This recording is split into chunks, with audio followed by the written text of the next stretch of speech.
You know, I've been here for about 5 years now in this neighborhood, and so I've seen a lot of different changes. I read a census of what the next 10, 15 years or 20 years would look like in South Seattle, and with all that information, a lot of these things could have easily been prevented. It's sad to see a lot of people move, it's sad to see a lot of people leave. It's hard to see people fighting for their community and fighting for what they believe in, and you know, wanting a chance in their own neighborhood where they grew up to be able to stay, but we still have a chance to preserve as much as we can as far as culture, as far as this community. So much that this community can give with the right tools and the right opportunities. It was a struggle for me to turn this place into a coffee shop, and if I hadn't, I probably wouldn't be here today.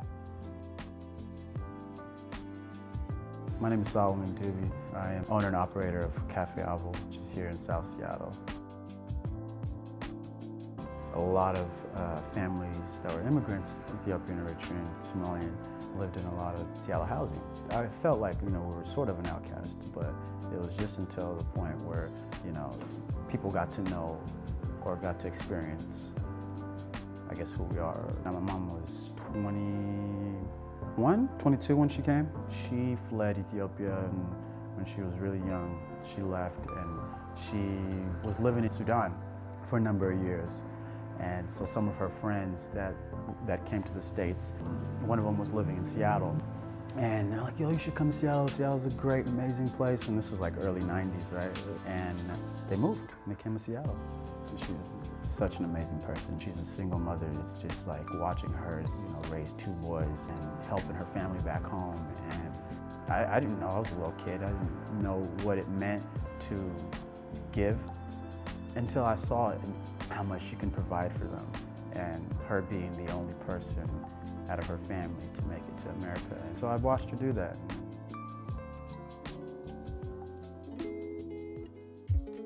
My mom would wake up every morning, she'd get up and she'd roast her own coffee, fresh. She would just go through this process. I would watch her, I'd be in the kitchen and I'd see her just frying these coffee beans. One day I remember I woke up and I got up and I started roasting coffee for her, and she was still asleep.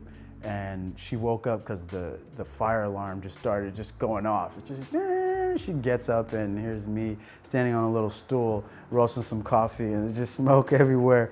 And I look over and she's just like, what are you doing? I was like, I don't know. Like, and I remember this day vividly. Like, I was really young, but I remember that. And from there, she taught me how to roast coffee.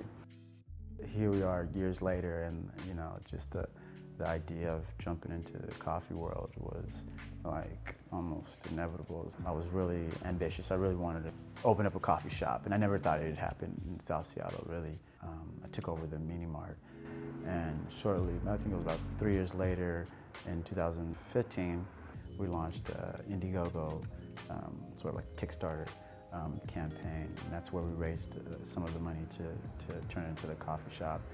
I got rid of all the equipment that was already here and a lot of the inventory, and I bargained, I traded with people sometimes. Like, I want that, do you want this machine? Cool, let's get it, and made it happen.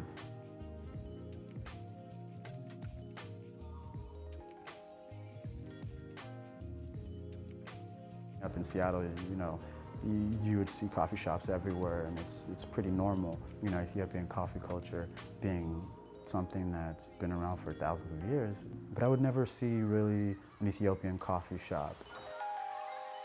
Coming from me, I'm bringing a lot more than just the bag that's on the shelf that sits there that just says Ethiopian coffee. I think it's more about touching into that community and that culture. There was a connection between me as a diaspora and Ethiopia being home. I felt like I owed the coffee industry a different perspective, where, you know, we're innovating a lot of the cultural aspects into the community. And so certain things like the jebana, introducing the jebana was huge, and it was something that I felt like needed to be done. So the jebana is the clay pot, and the ritual that encompasses it is like a social platform, you know, because my mom would have her friends over, and the first thing she would do is start to roast coffee beans. And the first round is actually called ah-bohl. And so that's why I named the coffee shop Avole, Café Avole. So you go through the first round, and that might take some time as you're conversating. And shortly after, my mom would rebrew the coffee, and you'd go to the second one, which is called hulatenga. And then you would share that, and shortly after would be buttercut, which buttercut means blessing, and it's the last cup that we would sip. It's hospitality, and it's beautiful to see people come together and sit down and drink punna, which is called coffee.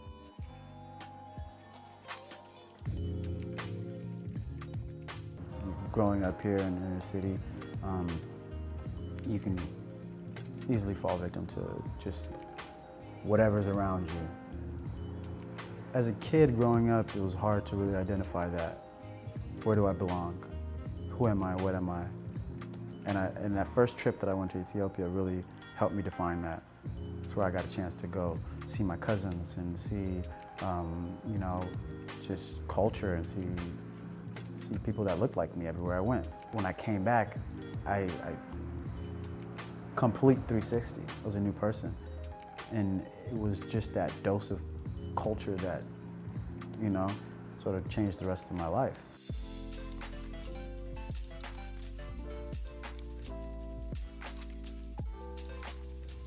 I would notice that a lot of people were really disconnected. It was in the mini mart where there's two neighbors that knew each other from when they were kids, but they didn't know they lived in the same neighborhood. They randomly one day walked into, and I know both of them separately, they come in different times, but it was just like, one day they both came at the same time, like, oh my God, you live here? You live in this neighborhood? And it was awesome. I was like, wow. This area needs a place where everybody can come and socialize and hang out and get work done, or, you know, learn more about each other in the community. It all starts with you and what you're gonna do for your community, and what, you know, just do it, be there, figure it out, ask questions, bring people to the platform, and make the changes. I remember when I was like drafting up my business plan, I always wanted to incorporate communityship. Like, that was important to me. Making sure somehow, some way, community is developed or community is involved. And so I want to go to Ethiopia. I want to build a community here and a community there that just continues to grow, and within coffee creates a sustainable marketplace for a small farm, a small village in Ethiopia that, you know, doesn't have the necessary resources or the tools to be able to prosper. And so, you know, I believe Avole is going to build that.